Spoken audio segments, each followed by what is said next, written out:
Hi, my name is Ribeiro, and let's start with Sherlock Holmes, the Devil's Daughter.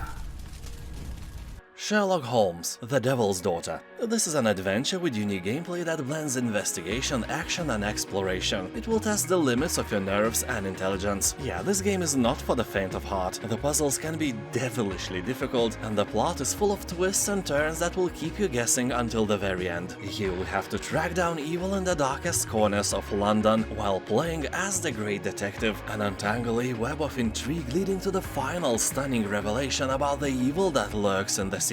Is it real evil or is it just Scooby-Doo level evil? I don't know. Well, I do, but this is not a channel of spoilers. This is a channel of games and potato salad approved by a sister. System Shock. This is the full remake of the famous original System Shock from 1994, combining the old gameplay with all new HD visuals, updated controls, overhauled interface and all new sounds and music. It even has the original voice actor of Shodan, the psychotic AI who has taken control of the Citadel station and turned the crew into an army of cyborgs and mutants. She now plans to do the same to Earth, so you must explore and battle your way through the depths of a space station gone to hell. Stop AI and avert humanity's destruction. The best thing for me, a man who never played the original System Shock of 1994, was a shocking experience, pun intended, when I realized that this is not a linear shooter. You can actually decide where to go first, what areas to explore, and you will also have to make a mental map of the space station in your head, because it is huge and it's easy to get lost.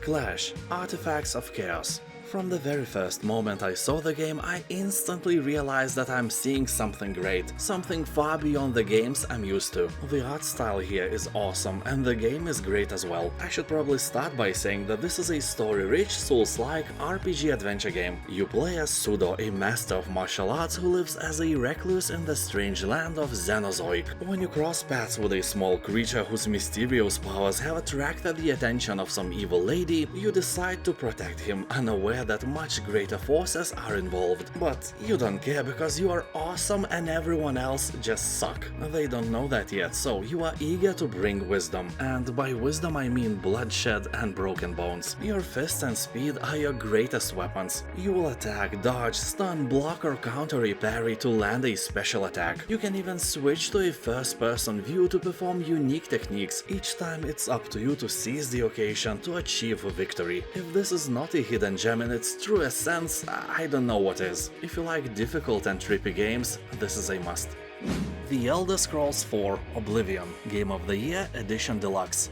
If somehow you never play the game, I can surely say that this is a mistake you have to fix. Today, yeah, even after all these years, Oblivion is among the best open-world RPG games ever created. If you are waiting for fan-made Skyblivion to finally play it, or for the rumored Bethesda version with way better graphics, just don't. Skyblivion runs on an 8-year-old engine, and Bethesda's version is not even officially confirmed. When it arrives, you can just replay it again. So instead, just download a bunch of graphic mods and enjoy the game today. What you are seeing right now is a modded Oblivion, and you can make it look the same just with a few hours of research. That is nothing, that is like a project you will be proud of in the end. I remember when in 2009 my personal computer was too weak to run Oblivion and I had no job, so I went dumpster diving. Yeah, I am from a poor family, so I collected glass bottles I could sell and metal I could sell to the scrapyard. This way, in a week I collected enough money to buy a powerful graphics card and enjoy the game like never before. It was absolutely worth it. This is still one of the best games I have ever played.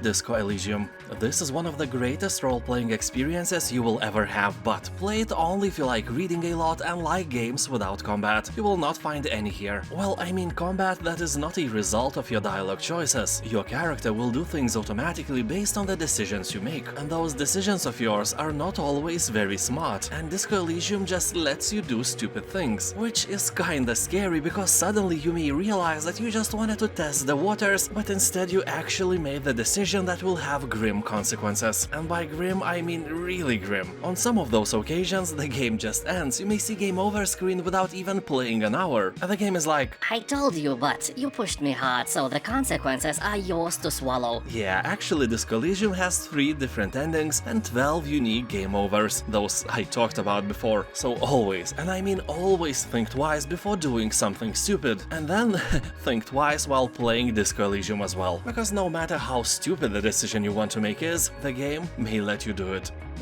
Horizon Zero Dawn Complete Edition. This game reminds me of Witcher, but for a younger or, less brutal audience, because it has somewhat similar battle mechanics, open world full of monsters, many dialogues, third-person view and so on. But here you will not find any gore, twisted creepy quests, splattering blood fountains or any nudity. Redhead will never show what she's hiding, here you will get no love affairs, no hot scenes by the waterfall, just robot dinosaurs and indigenous people. I played about 30 hours of this game a few years ago on my PlayStation. I had a great time, but I never finished it because I encountered a difficulty spike and I couldn't play anymore without loading a save game that was an hour ago. And I had no intention to do that, so be careful of the places named the Cauldron. Make sure your character level is appropriate before entering inside. God of War. Here you play as Kratos, a man who now lives in the realm of Norse gods and monsters. It is in this harsh, unforgiving world you must fight to survive, and teach your son to do the same. So to say short, he will slay the whole pantheon of pre-Viking gods and creatures, because why not? You are awesome and they suck. This version has some nice upgrades compared to the PlayStation version. For example, here you'll enjoy true 4K resolution with unlocked frame rates. I can already smell your computer's fear because you may smell him burning. You will also get higher resolution shadows, improved screen space reflections, ultra-wide screen support and so on. Game also supports DualShock controllers. The Thaumaturge.